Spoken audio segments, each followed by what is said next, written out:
राम राम मित्रों, स्वागत है आप सभी का आज के इस वीडियो में। आज हम बात करेंगे डोनाल्ड ट्रंप के ऊपर हुए हमले के ऊपर। कैसे एक 20 साल का अमेरिकन लड़का फॉर्मर प्रेसिडेंट डोनाल्ड ट्रंप को मारने का प्लान बनाता है, और जब डोनाल्ड ट्रंप पेंसिल्वेनिया में स्पीच दे रहे थे तब उनके ऊपर ये काफी सारे फायरिंग कर देता है। और इस घटना के बाद डोनाल्ड ट्रंप के डिक्टेटर होने पर बात उठती है, ठीक उसी तरीके से जैसे 2024 लोकसभा इलेक्शन के पहले मोदी जी के लिए कहा जाता था। क्या आज ट्रंप भी मोदी जी के नक्शे कदम पर है?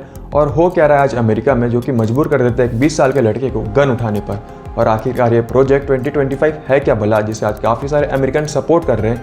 तो चलिए जानते हैं आज इस वीडियो में। इस हादसे को जानने से पहले हमें जानना पड़ेगा अमेरिका की पॉलिटिक्स काम कैसे करती है। अमेरिका में मेनली दो पॉलिटिकल पार्टी चलती है, एक है डेमोक्रेटिक, दूसरी है रिपब्लिकन। जिसमें डेमोक्रेटिक पार्टी को सपोर्ट करते हैं लिबरल्स, तो वहीं पे रिपब्लिक पार्टी को सपोर्ट करते हैं राइट विंग्स।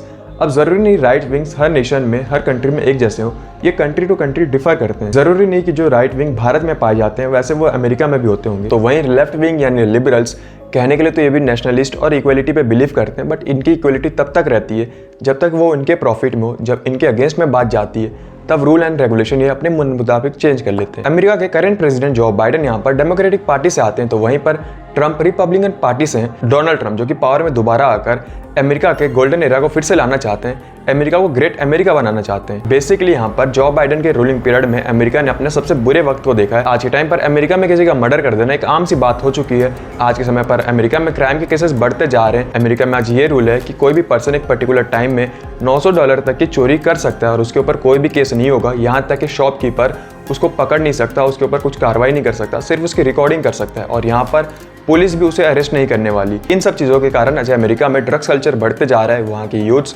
ड्रग्स लेकर दिन भर पड़ी रहती है रोड के किनारे। अक्सर ये लोग होमलेस होते हैं या फिर इलीगल इमिग्रेंट्स।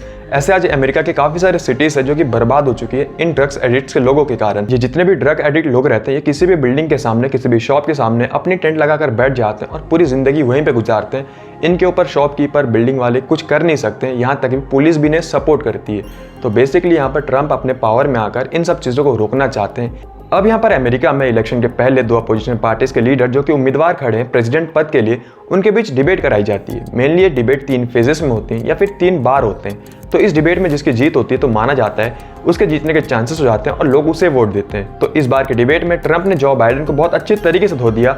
हालत इतनी खराब हो गई कि डेमोक्रेटिक पार्टी के खुद के लीडर्स और सपोर्टर्स ये कहने लगे कि इस बार जो बाइडेन को रिप्लेस कर दो किसी और से, वरना यहाँ पर डेमोक्रेटिक पार्टी के हारने के चांसेस हैं। I mean, the guy can't find his way off of a stage. Look, here's the stage. Here's the stage. I've never seen this stupid stage before, right? I've never seen it. But if I walk left, there's a stair. And if I walk right, there's a stair. और जब ये news सामने में आई तो Thomas Matthew, जिसे ये डर था कहीं ट्रंप जीत ना जाए, तो उसे पूरा कंफर्म हो गया कि इस बार जो बाइडेन जाने वाले हैं। तो वो प्लान बनाता है अपने और 2 दोस्तों के साथ मिलकर ट्रंप को मारने का। My name is Thomas Matthew Crooks. I hate Republicans. I hate Trump. And guess what?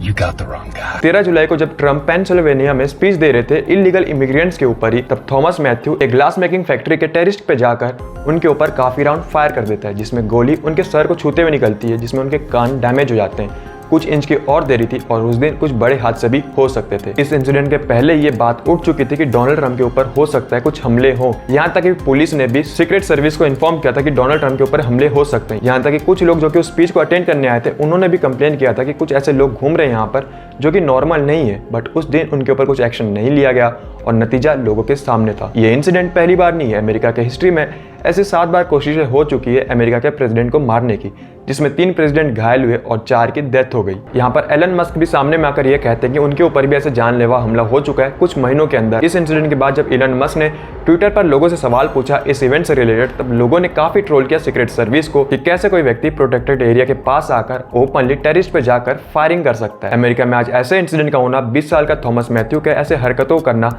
सवाल खड़ा करता है अमेरिका के रूल एंड रेगुलेशन पर। आखिरकार ऐसा क्या ही हो गया जो कि एक 20 साल के लड़के को इतना मजबूर कर देता है गन उठाने पर? तो इसका सारा का सारा श्रेय जाता है अमेरिका के न्यूज़ चैनल पॉलिटिशियंस को, जो कि किसी व्यक्ति को इतना भड़का देता है कि वो गन उठाकर पहुंच जाता है फॉर्मर प्रेसिडेंट को मारने के लिए। अमेरिका के न्यूज चैनल ये साबित करने में लगे कि डोनाल्ड ट्रंप यहाँ पर डिक्टेटर है, अगर वो दोबारा पावर में आते हैं तो प्रोजेक्ट 2025 को लॉन्च करेंगे। अब ये प्रोजेक्ट 2025 है क्या भला? इस प्रोजेक्ट के लिए कहा जा रहा है कि अगर डोनाल्ड ट्रंप दोबारा पावर में आते हैं तो वो अपने पावर को यूज कर जितने भी सरकारी पद होते हैं उसमें वो अपने सपोर्टर्स को भर्ती करेंगे ताकि उनके अगेंस्ट में कोई कभी सवाल ना उठाए। दूसरी बात यह कि जितने भी नॉन अमेरिकन हैं उन्हें ट्रंप पावर में आते ही देश से निकाल फेंकेंगे। अब जिस बात को यहाँ पर ट्रंप ने खुद डिनाई किया और इसे बेबुनियाद कहा है, बस फिर क्या, बस इतनी न्यूज काफी होती है किसी भी इमिग्रेंट के अंदर नफरत भरने के लिए कि वो गन उठाकर पहुंच जाए फॉर्मर प्रेसिडेंट को मारने। हालांकि इस बात से डोनाल्ड ट्रंप ने एग्री किया है कि अगर वो पावर में आते हैं तो वो सारे के सारे इलीगल इमिग्रेंट्स को देश से निकाल फेंकेंगे। इसका मतलब ये नहीं कि जो सिटीजनशिप लेकर अमेरिका में उन्हें देश से निकाल देंगे। अब यहाँ पर इलीगल इमिग्रेंट्स कौन है? वो लोग जो कि रेफ्यूजी बनकर अमेरिका में आए थे या फिर वो लोग जो डोंकी मारकर अमेरिका गए थे, खास करके इंडियंस। अब आप सोचोगे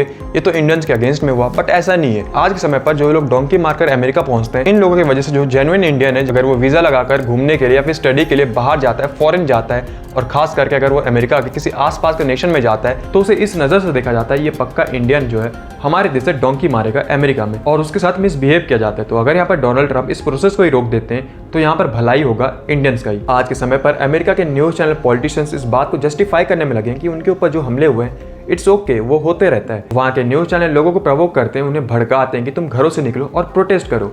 क्या ये बात सिमिलर नहीं है भारत से?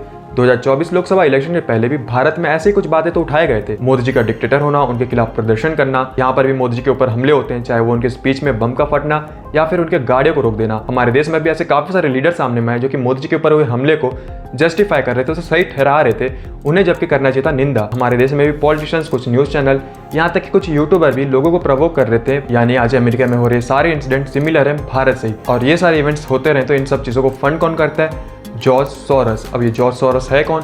ये एक शॉर्ट टर्म स्पेकुलेटर है जो कि चाहता है कि हर नेशन के गवर्नमेंट पे उसका कंट्रोल हो। ये उन पार्टीज को सपोर्ट करता है जो कि अपने नेशन में या तो बहुत कमजोर है या फिर बहुत ज़्यादा स्ट्रॉन्ग, ताकि अगर उसके मन चाहे गवर्नमेंट बन जाती है उस नेशन में तो ये अपने मन मुताबिक रूल एंड रेगुलेशन बना पाए। अब हम बात करते हैं कि क्यों डोनाल्ड ट्रंप का जीतना इतना जरूरी हो जाता है अमेरिका में। आज के समय पर इलीगल इमिग्रेंट जो कि रेफ्यूजी बनकर आए थे अमेरिका में, वहाँ पर रहना छोड़कर वहाँ के रिसोर्सेज को बर्बाद करने में लगे, वहाँ पे लोगों को कन्वर्ट करने में लगे। और यूरोप में आज के समय पर जो भी इलीगल इमिग्रेंट्स या फिर जो भी रेफ्यूजीज वहाँ पर शरण लेने पहुंचे थे, जब यूरोपियंस ने उन्हें शरण दिया तो कुछ सालों बाद ये रेफ्यूजीज वहाँ के डेमोग्राफिक को चेंज करने में लगे, वहाँ के लोगों को सॉफ्ट तरीके से या फिर फोर्सफुली कन्वर्ट करने में लगे।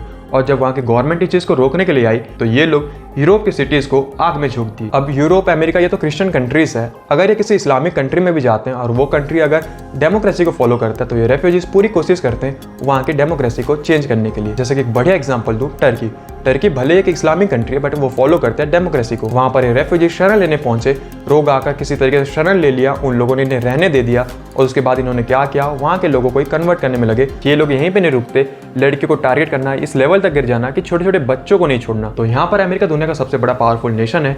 अगर ये पावर किसी पावरफुल लीडर के हाथ में जाता है तो चांसेस बढ़ जाते हैं ये जितने भी इवेंट्स पूरी दुनिया में हो रहे हैं उसका रुकने का। अब हम बात करते हैं कि अगर डोनाल्ड ट्रंप दोबारा पावर में आते हैं तो इससे भारत का क्या फायदा है। जब यहाँ पर डोनाल्ड ट्रंप पावर में थे तो उन्होंने ओपनली चाइना को ट्रिगर करते हुए कहा था कि कोरोना वायरस चाइनीज वायरस है। तो उनके स्टेटमेंट के बाद जितने भी अमेरिकन कंपनी चाइना में ऑपरेट हो रहे थे वो शिफ्ट हो गए थे कहाँ? भारत में। आज के समय पर एप्पल जैसे अमेरिकन कंपनीज भारत में ऑपरेट होते हैं और साथ ही सैमसंग जैसी साउथ कोरियन कंपनी भी आज इंडिया से ऑपरेट हो रहे हैं। और अगर यहाँ पर दोबारा ट्रंप जीत कर आते हैं तो हमें टेस्ला भी भारत में दिख सकता है। 2 सालों से रशिया यूक्रेन का वॉर हो रहा है और यहाँ पर जो बाइडेन ने कोई सही फैसला नहीं लिया। 8 महीने से चली आ रही इजराइल और हमास के वॉर के बीच कहीं ना कहीं जो बाइडेन यहाँ पर फिलिस्तीनियों के सपोर्ट लेते हुए दिख जाते हैं। जब ईरान यहाँ पर इजराइल के ऊपर हमले कर देते हैं 5000 मिसाइल से तो जो बाइडेन पीछे हट जाते हैं। तो यहीं पे डोनाल्ड ट्रंप ओपनली सपोर्ट करते हैं इजराइल को और साथ में ये कहते हैं कि अगर वो इलेक्ट होकर आ गए और उनके हाथ में पावर आ गई अमेरिका के तो सबसे पहले वो फिलिस्तीनियों को देश से निकाल फेंकेंगे, क्योंकि प्रोटेस्ट हो रहे हैं इजराइल में और ये लोग प्रोटेस्ट कर रहे हैं अमेरिका में और अमेरिका के रिसोर्सेज को जला रहे हैं। तो ये लोग जो कि इलीगल इमिग्रेंट्स हैं, जो कि रेफ्यूजी बनकर आए थे अमेरिका में, आज ये लोग फिलिस्तीन के सपोर्ट में अमेरिका में नारे लगा रहे हैं। पाकिस्तान जो कि टेररिस्ट कंट्री जिसके ऊपर ओबामा ने एड देने से मना कर दिया था और डोनाल्ड ट्रंप आते ही इसके ऊपर जितने भी छोटे मोटे एड भी दिए जा रहे थे, जितने फंड दिए जा रहे थे, उन सबको रोक दिया था। और जब जो बाइडेन यहाँ पर प्रेसिडेंट बनते हैं अमेरिका के तो वो दोबारा एड देना स्टार्ट कर देते हैं, उन्हें फंड्स देते हैं और साथ ही वेपन्स और एयरक्राफ्ट देते हैं। सोचिए पाकिस्तान उसका उपयोग कहाँ पे करेगा? ऑब्वियसली भारत पर। तो अगर यहाँ पर ट्रंप दोबारा आ गए तो सारे फंड जो कि अभी पाकिस्तान को मिल रहे हैं उनका मिलना बंद हो जाएगा। इस वीडियो में मैं एक चीज़ को और ऐड करना चाहूँगा। आज के समय पर ऐसे बहुत सारे अमेरिकन्स हैं जो कि इंडियंस को हेट करते हैं। इसके काफ़ी सारे रीज़न हो सकते हैं, जैसे कि आज के समय पर बहुत सारे इंडियंस सिटीजनशिप लेकर अमेरिका में काम करते हैं और एक रीज़न ये भी है कि जो डोंकी मारकर अमेरिका में जाते हैं ये लोग वहाँ पर चीप रेट में लेबर काम कर लेते हैं और ये चीज़ स्पॉइल करती है लोकल अमेरिकन के लाइफस्टाइल को, उनके रिसोर्सेज को। इसलिए काफ़ी सारे अमेरिकन जो है वो यहाँ पर इंडियन से हेट भी करते हैं। तो अगर यहाँ पर डोनाल्ड ट्रंप पार में आ गए तो इसका मतलब ये भी नहीं कि वो इंडिया के सपोर्ट में बात करेंगे, इंडिया के सपोर्ट में लॉस लाना स्टार्ट कर देंगे। ऐसा कुछ भी नहीं होने वाला, बट ये हो सकता है कि लॉन्ग टर्म में इसका फायदा भारत को जरूर होगा। तो अभी जो इवेंट चल रहा है अमेरिका में, इस इंसिडेंट के बाद काफ़ी चांसेस बढ़ चुके हैं डोनाल्ड ट्रंप के जीतने का। तो आज इस वीडियो में बस इतना ही। उम्मीद करता हूँ कि आज इस वीडियो से मैंने आपको कुछ इन्फॉर्मेशन दिया। मिलता हूँ मैं आप सबसे किसी और एक वीडियो में, तब तक के लिए राम राम।